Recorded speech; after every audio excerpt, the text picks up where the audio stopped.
to make the global markets ready for future efficient vehicles. A strong commitment that follows an all inclusive approach and is just in its nature is needed.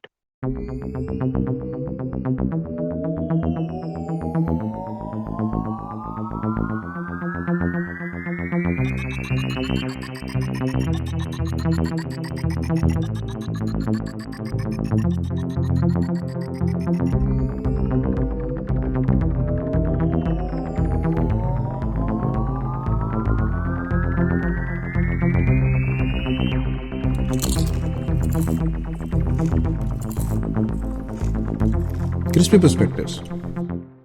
Namaste, namaskar. Good day to all of our dear listeners. Welcome back to another episode of the Perspective Club. In this season of our Crispy Perspectives, we are focusing on bringing you more insights and more perspectives on the future of efficient vehicles. Today's episode is also once again a very special episode for me and for us because we're going to be talking about a lot of policy related facts in this episode. Joining us today on the show is a very special friend of mine, a very good friend of ours, Rohan Malhotra. Rohan Malhotra is a science policy expert. So Rohan, welcome to the show. Thank you, Kedar. Thanks for being here, Rohan. And also, as always with us, our EV connoisseur, the efficient vehicle specialist, if I may say, Sahil Bhandare. Sahil, once again, bhai, welcome back to the show. Pleasure, Kedar. Pleasure being here. So, Rohan, we have seen all across the globe that a lot of policy initiatives are being taken, typically in the transport domain. And we now understand that the transport domains are so widely shifting. There's so much dynamic change happening. Can you tell us why are these policies important? So, Sahil, any policy is curated for the development of the consumers at large. Global electric vehicle markets today differ very widely, and it is being shaped by different levels of policy support, strategies, and according to the consumer preference and awareness, driving the patterns and cultural specificities for electric vehicles, or we say efficient vehicles transition to the future. The role of policy has been particularly very significant in steering any kind of transitions, whether it's our transition from ICE vehicles to the electrification of the transport and enabling how the consumer accepts it, the consumer adaptability towards it, the government including policies for how pollutant standards should be, what should be our focus on, the zero emission vehicles mandates across the globe, our economic and budgetary regulations for the fuel type of the vehicles. This is why a policy is needed, because for the mass adoption of any just transition for the consumer to take, there should be policies that create incentives for demand creation for a particular technology or a product for the transformation to happen. And that is why we need a very efficient system in place by the governments at both international and national levels for the consumers to be the drivers of this transition. A weird question that pops into my mind, Rohan, and I'm just going to ask it. I think countries today are quite diversified in basically the entire supply chain or the value chain when it comes to the creation of efficient vehicles, as compared to, let's say, for example, 50 or 100 years ago, where countries were more or less localized. They had all of the necessary tools and processes needed to manufacture vehicles within their own regions. How is policy today going to be different from policy 50 years ago, where you have so many different players to deal with? Does it have to be more on a global level, or can it still be done on a relatively local level? To your question, policies play an important role at both levels. We can't differentiate between national or global levels on the context of policies, because there are national interests which are always paramount to any country, and then there are global commitments. Can we now come down to the finer aspects of policy and find what is their impact? For example, can you shed light on what is the impact of a policy in the transport domain on public transport specifically? See, in the context of public transport, we have to go somewhat back and understand like why we need to focus more on public transport. In terms of the tailpipe emissions, public transport accounts for more than 80% of the carbon emissions across the globe. Whenever you say that we have to have a policy in place and then it needs to focus on the transport sector, the transition of the transport sector in terms of decarbonizing the sector. So the public transport is very paramount because in many countries across the Europe, public transport holds more relevance in terms of the mobility aspects of the consumers or the travelers rather than the personal use case vehicles. There, irrespective of the country's national interest, a policy should always have major impact on the use case of the public transport for the consumers, because that's the mass scale at which any transition of the transport sector can happen. Public transport is good, but I believe that for, let's say, the end user, consumers like me, you, and Sahil, we still also rely a lot, or we place a lot of hope on private transport as well, right? That's our personal cars and our personal vehicles. So how should policy then focus on efficient vehicles be different for private transport in comparison to public transport? To any person, any consumer, especially in any part of the globe, private transport, including cars, bikes, or any kind of two wheelers or bicycles per se, is a kind of motivation or an attachment to an individual. In that aspect, the policy should also focus on the conceptualization of the usage of private transport for efficient vehicles by the consumer. But again, we have to see the kind of demographics, the kind of urban landscape for a country or a city or an urban ecosphere for the implementation of the policy, because again, we can't differentiate on the basis of the public transport or the private transport, because we say that whenever we talk about suppose ICE vehicles, internal combustion engines, then we say that most of the people should prefer public transport rather than private transport, because that will lower down your emissions on the road. But when we talk about now for the future efficient vehicles, be it electric vehicles at this stage point of time, I think consumption patterns of the consumer should be having a trust on both public transport and the private transport perspectives, and we need not to differentiate much on that. But again, the policy level should have the public transport as the major contributor, because that is the adoption and affordability of the consumer should also be respected.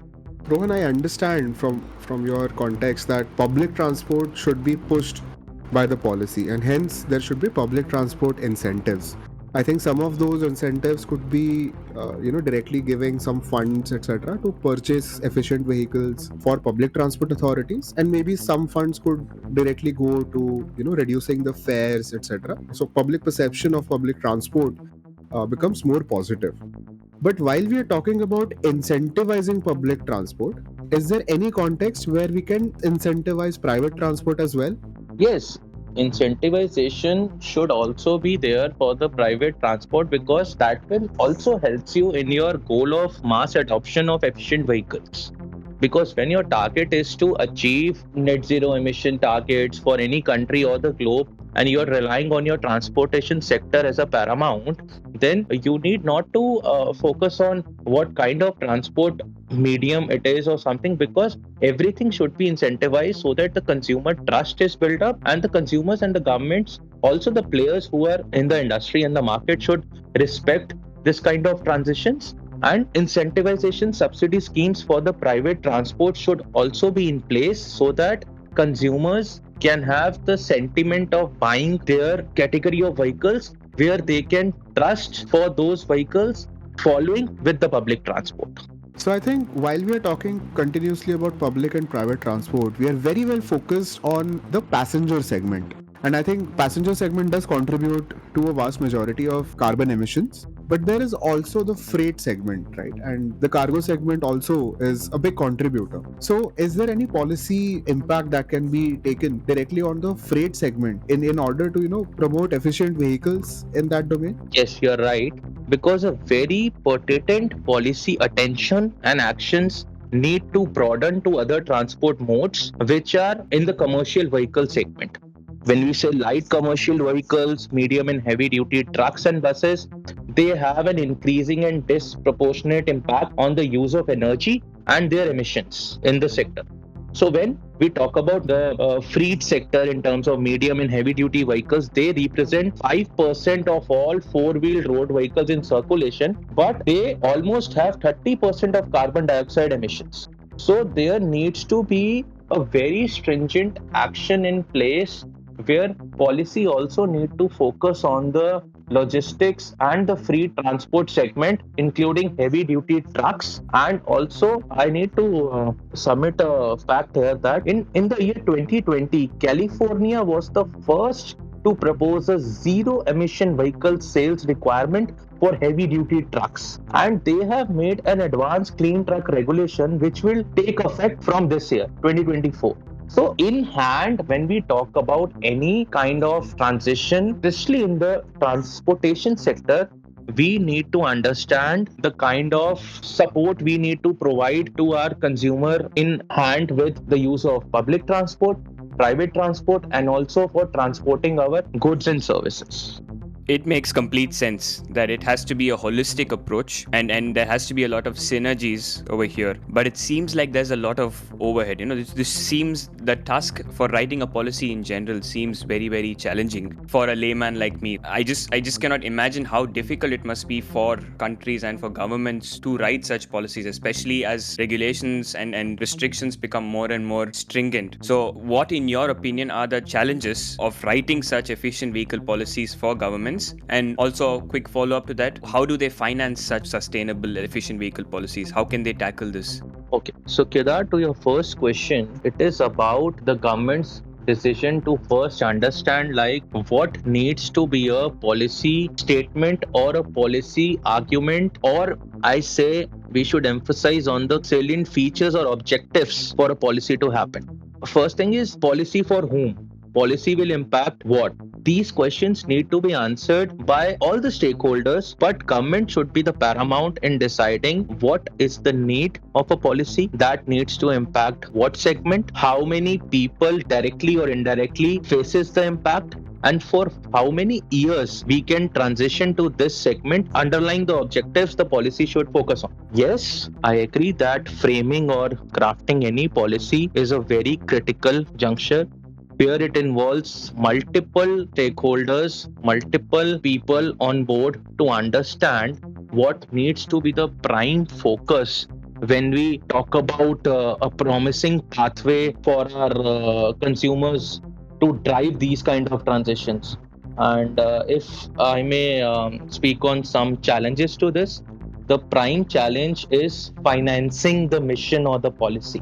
If we are crafting a policy for any nation, then a policy needs to have some action. The action could be coming up in the form of a national mission or a scheme, and that needs a huge finance for the funds to happen to run that scheme over the years. So the critical point here is financing those policies in a sense that it underlies the objectives the policy is trying to achieve, and also seek a point where consumers directly get impacted, because there is no right or wrong in a policy which comes out, because any policy will have its policy direction or a policy implementation scheme which will run on to bring on some mission or a national scheme for a country's interest. That's really good to know, Rohan. I think finance does play a very major role when it comes to implementing something that is new and something that has impact, but does not have a specific use case that someone can refer to and come back to and say that yes, this is a positive or a profitable idea. So I also want to understand, Rohan. See, while writing the policy, I understand there are several challenges and there are ways in which the policymakers deal with it. And I think the writing of a policy is takes around say 8 months to 12 months period. But I think when the policy is launched, I think there are not just drafting problems but also implementation issues. So how does a country or a government address the implementation issues within a policy? Okay, so here, Sahil, in the implementation, this step is the most critical step of a policy. Sometimes it takes you drafting a policy in months, but implementation takes years to happen. Because when you say on paper the things are different, but when you go on field to implement those kind of objectives, It changes according to the needs of the direct impact that will happen to the people or the individual for which the policy has been made. So it's the country's discretion on how much they need to focus on the objectives in discrete manner. As if your policy has 5 objectives, so you need to focus in the next 1 or 2 years on single objective, and then you go move on step so that you understand your implementation scheme, you understand your plan of action, you understand what this will achieve and how much funds will be utilized for achieving those objectives. Rohan, you've been a policy writing expert and you've been in a lot of policy circles over the last couple of years where you've been active in this space. I want to sort of ask a googly like question in the sense that how has writing policy for you personally changed over the years? And more importantly, can you share any personal experiences in general how the writing you've done for efficient vehicle policies have changed over the years? So, Kedar, policy writing is a very critical exercise. We as individuals are more into research writings, and a policy writing differs very much from a typical research writing. You first need to understand the process of writing a policy, in a sense, what subject that policy is catering to.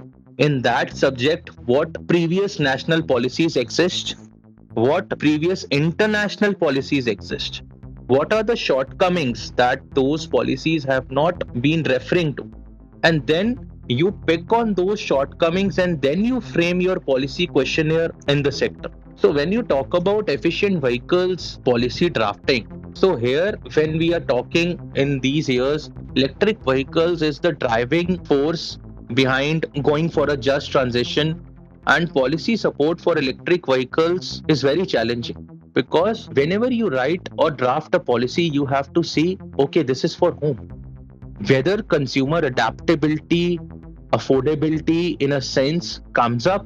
When we say there are a lot of challenges, because with the policy the technology transformation is also happening.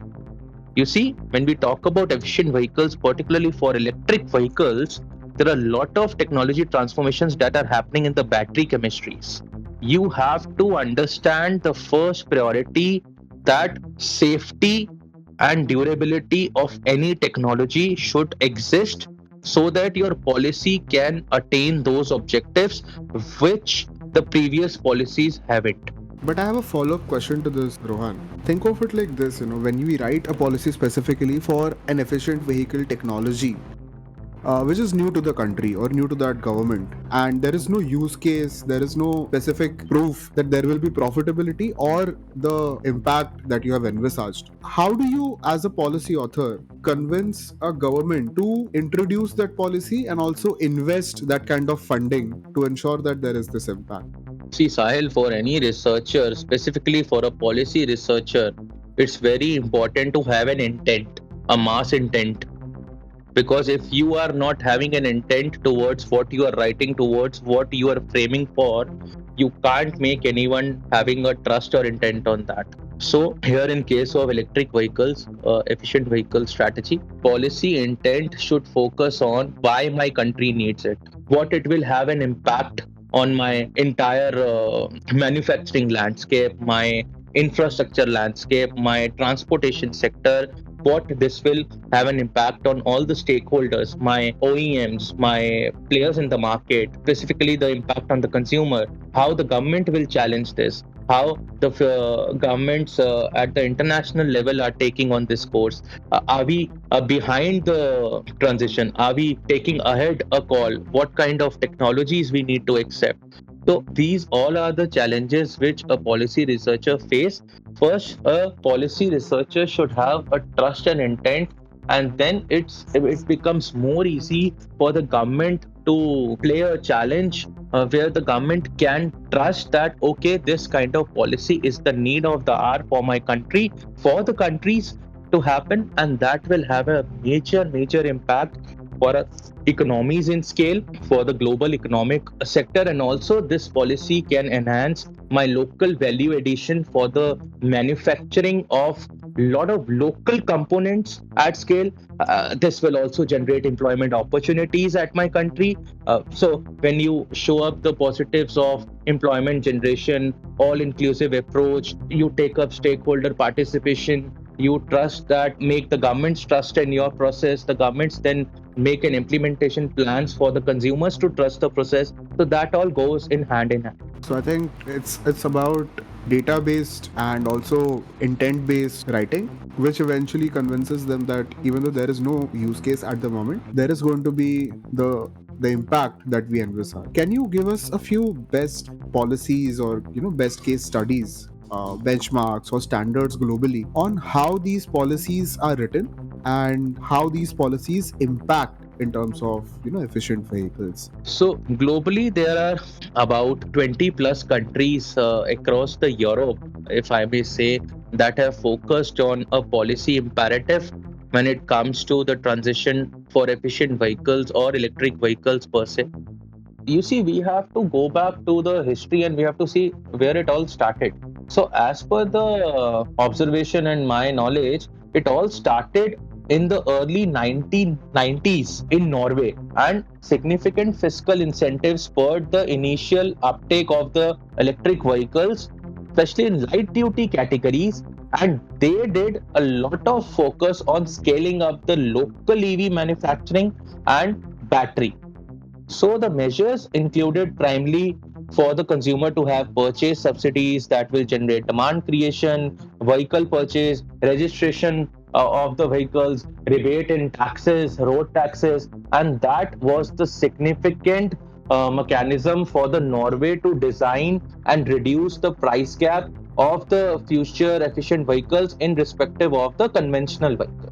Whenever the policy was introduced, we have seen a tremendous jump in the electric vehicle sales in those countries. But whenever these kind of incentives or subsidies were removed, there was a sharp decline in sales. That says that people need to trust the new technology, but they also need to have some kind of financial schemes or incentivization in hand so that they generate more and more trust to that kind of new technologies in place, and that will lead to the mass adoption of any kind of efficient vehicles in future. I think right from finding out that policy writing is not just like any other document that you have to write, but involves a lot of technical challenges, financial challenges, regulatory challenges, stakeholder challenges. And you've shared also from personal experience how policy writing does not just include the writing part, but also has to think about the implementation part, the funding part, and how different countries have then shown us the example for the past, present, and future of creating efficient vehicle policy. I think this has been an all-round conversation here. And for that, Rohan, thank you so much. Thank you, Kedar. Thank you, Sahil. And for all of our audience who've tuned in today, don't forget to follow us on LinkedIn and Instagram. Share this with all of your friends and all other mobility enthusiasts. And we'll see you again soon on another episode of Crispy Perspectives.